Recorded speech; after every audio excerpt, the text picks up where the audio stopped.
Bueno, vamos a presentar en este simposio de AstraZeneca a la doctora Patricia Ciavarelli y la doctora Graciela Ferraro. Comienzo con la doctora Graciela Ferraro. ¿Me escuchan? Sí, Sí, Se sí. escucha perfecto. suerte. Bueno, pensé que estaba, se había cortado, perdón. Bueno, Graciela Ferraro, todos la conocen, ella es una brillante dermatóloga que es eh, ¿cómo es? Directora de la Tecnicatura de Cosmetología. Fue presidenta por muchos años de la Asociación Argentina de Dermatología y ahora está con nosotros en el Hospital de Clínicas también en parte a cargo de la parte de estética. Agradecemos tu presencia y ella va a presentar a la doctora Ciavarelli. Hola, ¿estás por ahí? Graciela Ferraro, supuestamente estaba. Bueno, presento a la doctora Patricia Ciavarelli. Ella es una gran amiga, es neurocirujana brillante, apasionada por las neurofibromatosis y realmente fue para mí una alegría muy importante conocerla. Hace unos cuantos años ella trabaja en el CENEU y junto con la Asociación de Neurofibromatosis del hospital también siguen avanzando haciendo también un centro de neurofibromatosis único en Latinoamérica, que así es una alegría muy grande compartir con ella esta parte de rasopatías. ¿Estás, Patricia? Sí, estoy acá, ¿se me escucha bien? Qué emoción, sí. Se escucha Bueno, perfecto. bueno, muchas gracias, Graciela. La alegría es mía poder trabajar con vos y con todo tu grupo, que tanto aportan, ¿no? Al Centro de Neurofibromatosis y justamente ahora me toca presentar a la doctora Margarita Larralde, que es un honor presentarla porque tiene muchos títulos, por lo que veo, es jefa de servicio del Hospital Alemán, es directora de la carrera de dermatología pediátrica en el Hospital Ramos Mejía, es profesora titular de la UBA y es presidenta del próximo Congreso Mundial de Dermatología Pediátrica 2025. Así que adelante, doctora, un honor presentarla. Bueno, muchísimas gracias. Estoy acá con mucho título, pero con problemas para poner esto acá ahora. Así que, bueno, muchísimas gracias. Bueno, ya lo dije hoy. Realmente para mí es un gusto estar en este curso con Graciela, que siempre ha sido una gran inspiradora de todo lo nuestro. Y me va a tocar hablar hoy en este simposio de Astra eh, sobre neurofibromatosis. La neurofibromatosis es una enfermedad muy frecuente, es una de las enfermedades genéticas más frecuentes, tiene una incidencia de 1 a 2.000 recién nacidos vivos. eh, y las manifestaciones en general son progresivas y en realidad van apareciendo con el correr del tiempo. Es una enfermedad que tiene mayor riesgo de malignidad y los pacientes en general tienen una expectativa de vida un poco menor que la población general. Esos son como los datos importantes. Está puesta la neurofibromatosis, como es así entender, dentro del cuadro de las rasopatías. Acá vemos entonces la neurofibromatosis. Cuando surge lo de rasopatías, la neurofibromatosis probablemente es la rasopatía más frecuente. Hace algunos años tuvimos la oportunidad, y luego salió publicado en el año 2021 este trabajo donde se hizo una revisión de los criterios diagnósticos asociados a neurofibromatosis y tuvimos la oportunidad de formar parte de este grupo. La realidad es que este grupo sobre todo se hizo a través de genetistas y en realidad los genetistas impusieron algunas características. Estos son los criterios que había en el año 1988, luego no se había hecho una revisión hasta que en este último tiempo se hizo esta revisión en el 2021, donde se colocan, y aquí están en colorado, lo que se agrega a esta nuevos criterios diagnósticos. Es que es glioma de la vía óptica, nódulos de Lisch o dos o más anormalidades coroideas a nivel oftalmológico y por supuesto poder encontrar la variante patogénica de la neurofibromatosis en el estudio genético. Los criterios son del año 88, eran altamente sensibles para la población adulta, pero no tanto para la población infantil, no permitían un diagnóstico precoz y en general hay 55% de casos esporádicos, reúnen los criterios en el primer año de vida, 95% en realidad cuando llegan a los 8 años de vida y un 100% cuando se llega a los 20 años de vida. Hubo el doctor Gianluca Tadini hizo esta publicación que para mí fue muy interesante porque él pone algunos de estos criterios diagnósticos como neoanémicos, antogranulomas, amartomas vasculares mixtos y angiomas rubí, máculas hipocrómicas, piel suave, hiperpigmentación generalizada, también como posibilidad de criterios diagnósticos. Cuando nosotros planteamos esto, cuando se estaba haciendo esta última valoración, lo que ellos refieren, que los que hicieron el consenso, los que tenían más peso en el consenso, que realmente muchas de estas características dermatológicas no iban a ser reconocidas por el médico clínico ni por el médico generalista, por lo tanto decidieron descartarlas como criterios diagnósticos. Vemos también las extracutáneas, la macrocefalia, las alteraciones neuropsicológicas, la cefalea, las convulsiones, las neoplasias, y él también pone, por supuesto, el criterio de la alteración genética. Entonces, manchas café con leche, pseudofélides, neurofibromas, los propuestos eran estos que ya referimos anteriormente. ¿Cómo son las manchas café con leche? Se encuentran en general desde el nacimiento, si bien no es el 100%, hay un 98% de los que tienen neurofibromatosis y manchas café con leche. Hay un porcentaje que puede no tenerlo, muy pequeño. Hasta 2 o 3 es más común en la población general, múltiples menos de 1% de la población general, 99% de los pacientes ya las tienen al año de vida, aumentan el número y tamaño, tienen un color homogéneo, que eso hay que tenerlo en cuenta, un borde liso y regular. Estas son las manchas de los café con leche que todos ustedes conocen, de mayor o menor tamaño. Acá este signo característico cuando se ve con la mancha mongólica, y las pseudoefélides, que en realidad se lo hablaba siempre como un signo específico, como hasta patognomónico, que no son más que si uno hace el estudio, que manchas café con leche, pero que tienen esta característica de localizarse en axilas y ingle, de ser de poco tamaño, se suelen encontrar en más del 80%, y la localización más común es cuello, submamario, peribucal y periocular. Estas son las lesiones que solemos ver en estos pacientes. Alrededor de la boca, cuando entran incluso podemos hacer el diagnóstico. Neurofibromas son los tumores benignos que derivan de la vaina neural de los nervios periféricos, están compuestos por células de Schwann, fibroblastos, células perineurales, mastocitos, células endoteliales y abundante matriz extracelular. 40% de los pacientes con neurofibromatosis tienen al menos de un neurofibroma a los 17 años y la mayoría de estos pacientes en general tienen problemas estéticos. Los podemos dividir en cutáneos y subcutáneos, profundos y plexiformes.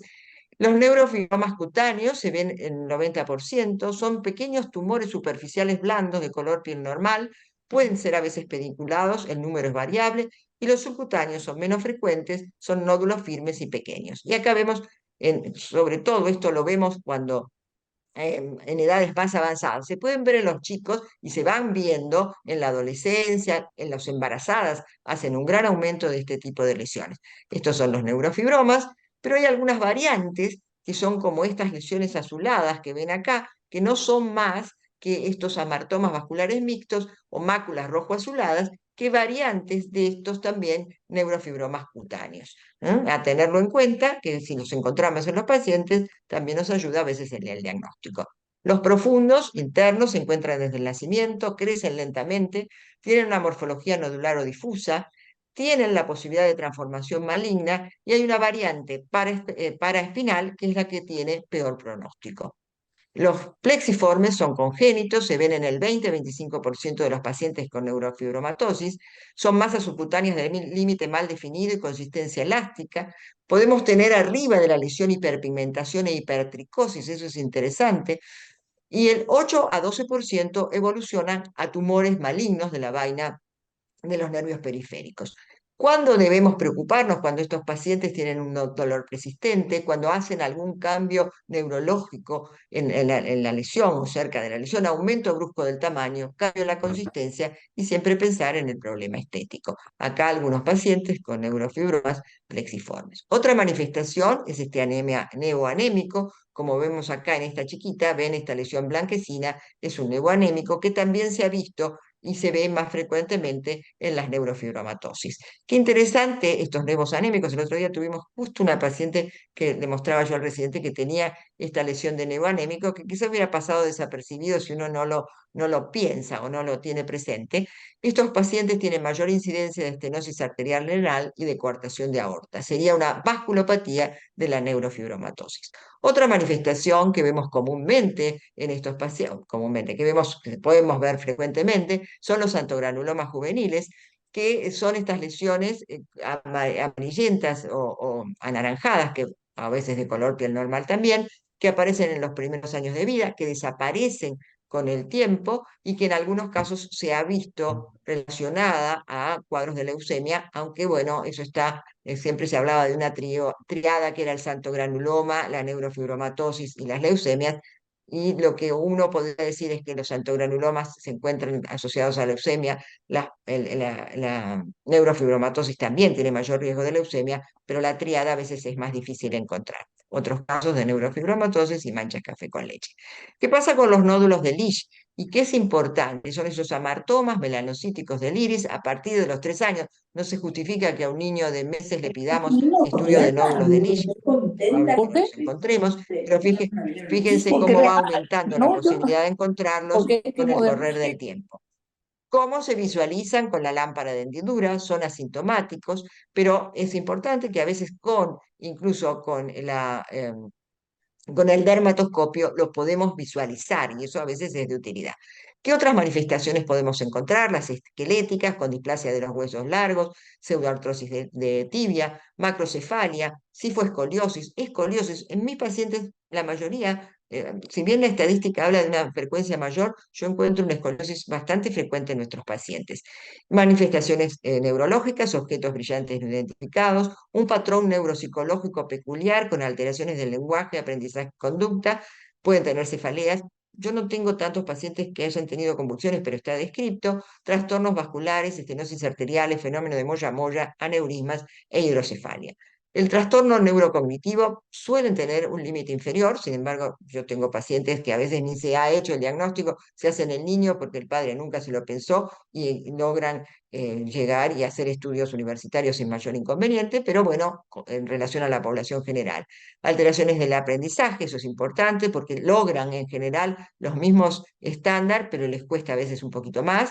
Déficit de atención, alteraciones en la coordinación motora fina y gruesa y desorden espectro autista. Algunos pacientes pueden tener estas alteraciones.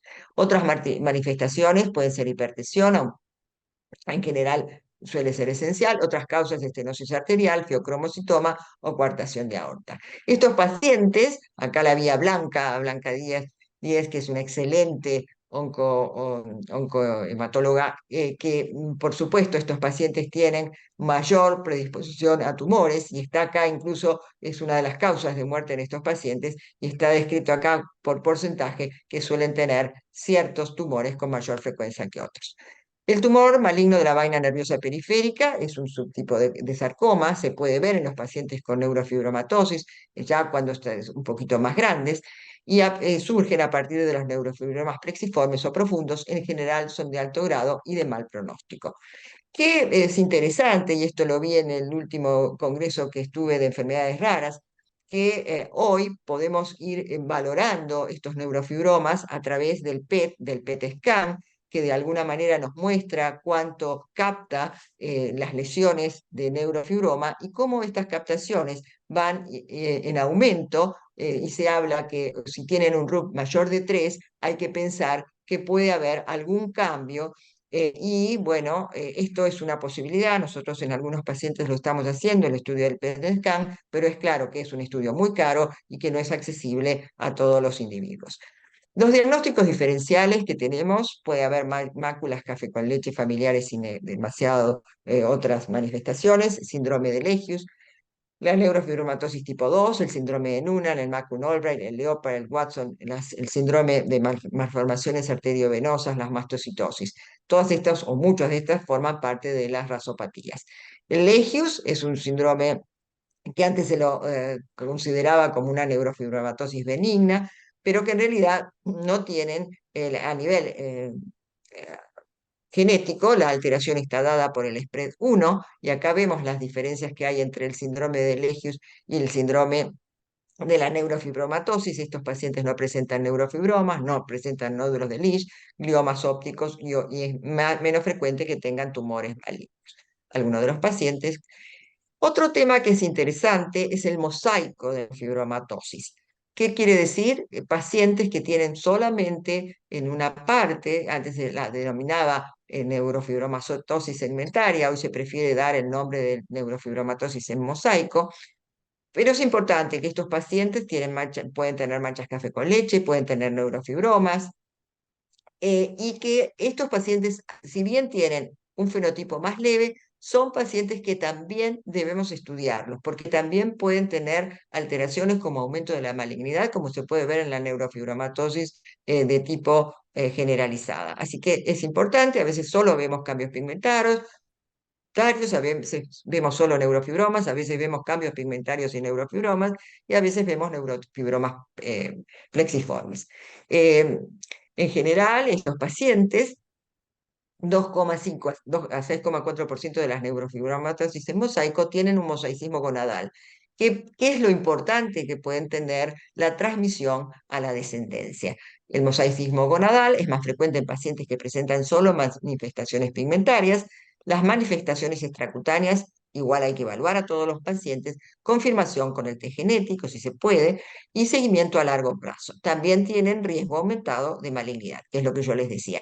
Este es un ejemplo de la vida real. Esta es una nena que me viene a ver porque tiene manchas café con leche. Cuando la reviso, bueno, pensamos en una neurofibromatosis. Cuando hacemos el interrogante, la mamá no tenía idea que ella tenía una neurofibromatosis. Pero ¿qué pasaba con la mamá? La mamá tenía manchas café con leche solamente en una zona segmentaria, como ven, en todo el lado de del cuerpo, pero además tenía una lesión que para nosotros era un neurofibroma. Lo biopsiamos, confirmamos que se trataba de un neurofibroma, es decir, que teníamos una mamá que tenía una neurofibromatosis en mosaico que había dado lugar a lo que de alguna manera siempre se habla de una neurofibromatosis en forma completa. Otros pacientes que pueden tener manchas café con leche, como ya dijimos, diagnósticos diferenciales, el síndrome de Noonan, el síndrome de Noonan con múltiples lentiginosis.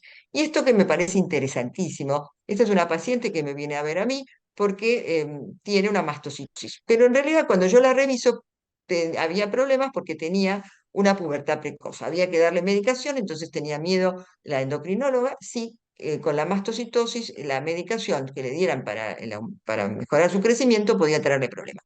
Cuando la recibimos, porque yo pensé trastornos a nivel del crecimiento, hormona del crecimiento, la revisamos y ¿qué encontramos? Que tiene una mancha café con leche, pero fíjense que esta mancha café con leche es que la que se describe como con bordes irregulares, con costa de Maine. Y entonces pensamos ahí que se podía tratar de un síndrome, vean acá, de McCune-Albright. ¿Por qué? Porque el paciente también tenía alteraciones a nivel óseo. Entonces, pensemos, y fíjense por qué le surge pensarlo, porque tenía estas alteraciones a nivel del crecimiento. Las manchas, no se lo olviden, fíjense, son estas manchas con bordes muy diferentes. Y esto era lo que encontramos a nivel óseo, con estas alteraciones, vean allí como una destrucción de la parte ósea, y entonces confirmamos, sin tener el gen, pero de alguna manera, con estas alteraciones, que se trataba de esta entidad. Otras enfermedades que también pueden a veces ser difíciles de distinguir, y me ha llegado más de un paciente que hoy es fácil porque con el dermatoscopio lo vemos, aunque la lesión sea pigmentada, y vamos a ver que es más de color rosado, que es el síndrome de malformaciones capilares arteriovenosas, que también es otro diagnóstico diferencial a tener en cuenta con las neurofibromatosis. Acá tenemos entonces todos los tipos que tenemos de CMABM. De nuevo, otro paciente de la vida real. Consulta, nos deriva a la genetista porque tiene un neurofibroma a nivel escapular. Este chiquito había tenido múltiples manchas café con leche desde chiquito. Vean aquí, lo mismo la mancha mongólica, como hace esa característica con las manchas café con leche, pero el chico se le hace una histología por la lesión que tenía a nivel del hombro. Vean acá, este es el neurofibroma plexiforme. ¿Y qué nos parece interesante? Porque este chiquito tenía mucho dolor a nivel de esa zona, tenía llanto muy importante, aumento de la tumoración, se interna para hacer nuevamente una evaluación, se hace en ese momento una resonancia de cerebro y de columna, y lo que se describe es que este neurofibroma se metía dentro de la zona del plexiforme, se metía dentro de las partes de la médula. Entonces, estos pacientes probablemente con dolor y con esa alteración son factibles de tratamiento. Hoy sabemos que aquellos neurofibromas plexiformes que no son de alguna manera operables porque tienen algunas características, se pueden beneficiar con determinadas medicaciones. Esta es una de las últimas, el selumetinib, también el trametinib, es otra medicación que se ha utilizado en nuestro medio. Hoy creo que pronto vamos a tener el selumetinib como específico para este tratamiento de estos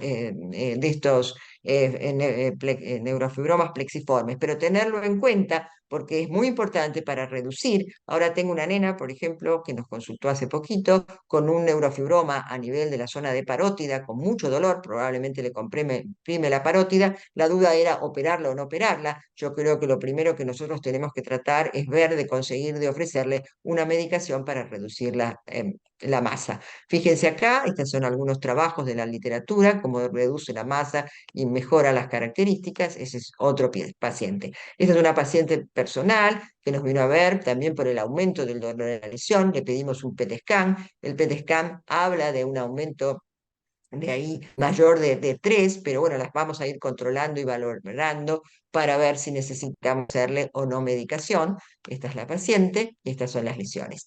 Entonces, los neurofibroplexiformes, que son los que se mejorarían con este tratamiento, pueden ubicarse superficialmente y asociarse con un crecimiento excesivo de piel y los tejidos blandos. Pueden ubicarse en el profundo del cuerpo o pueden tener componente tanto superficial como profundo. Suelen ser congénitos y tienden a crecer más rápidamente durante la infancia. Cuando hacemos unas imágenes del cuerpo, probablemente encontremos neurofibromas que quizás no los veamos o no los tengamos en cuenta, pero saber que en el 50% de las neurofibromatosis puede haberlos y muchas veces tienen alteraciones y malformaciones, se pueden transformar.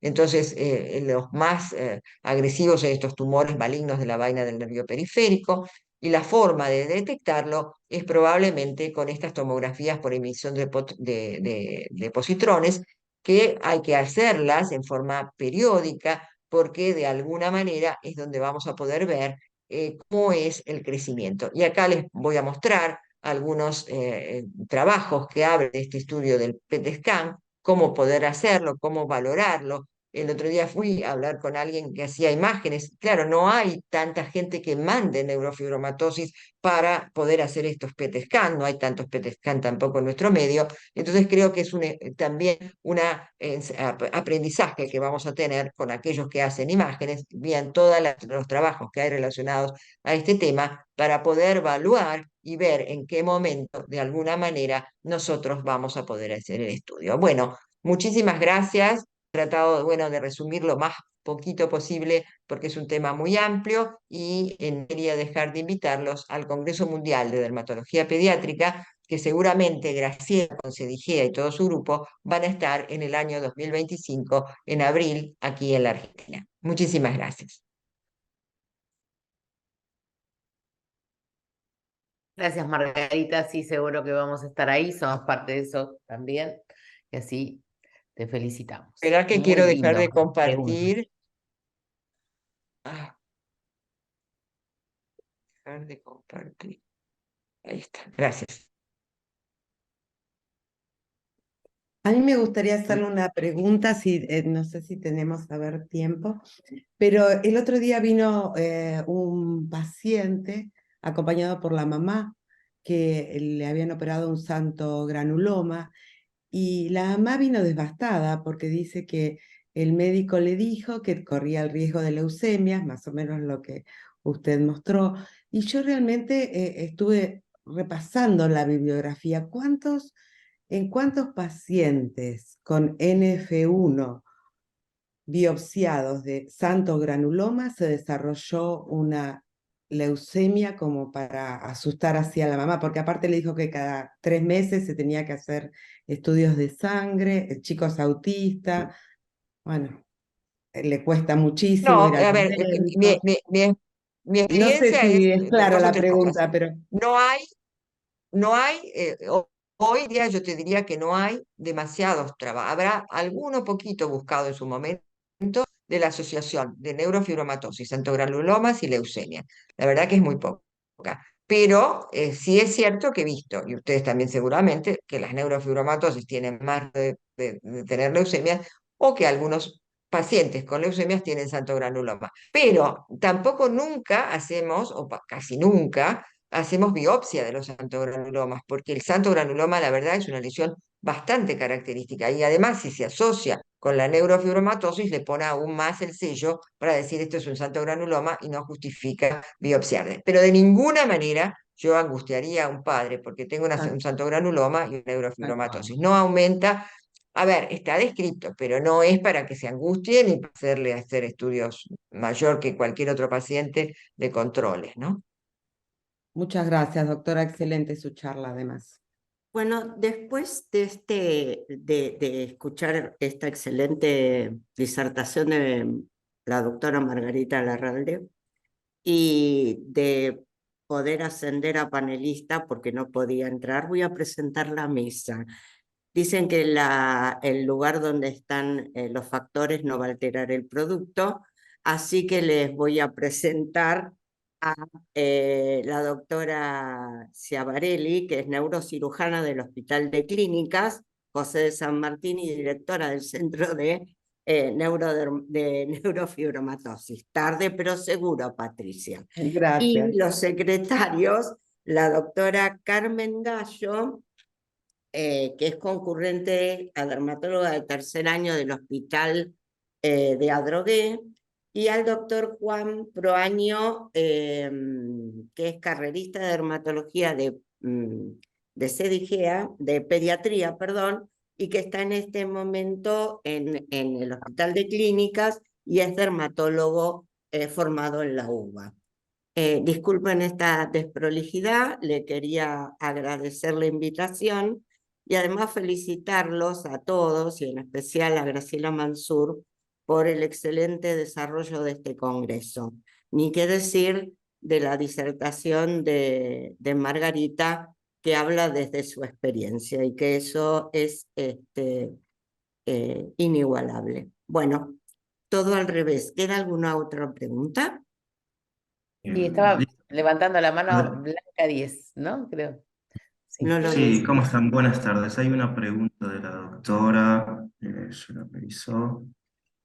La doctora Silvia Ratti pregunta si ha visto neurofibroma plexiforme con mutación del PTEN, doctora Larralde. No, yo particularmente no he visto neurofibromas con alteraciones del PTEN. Es difícil a veces hasta hacer el estudio genético de de las neurofibromatosis.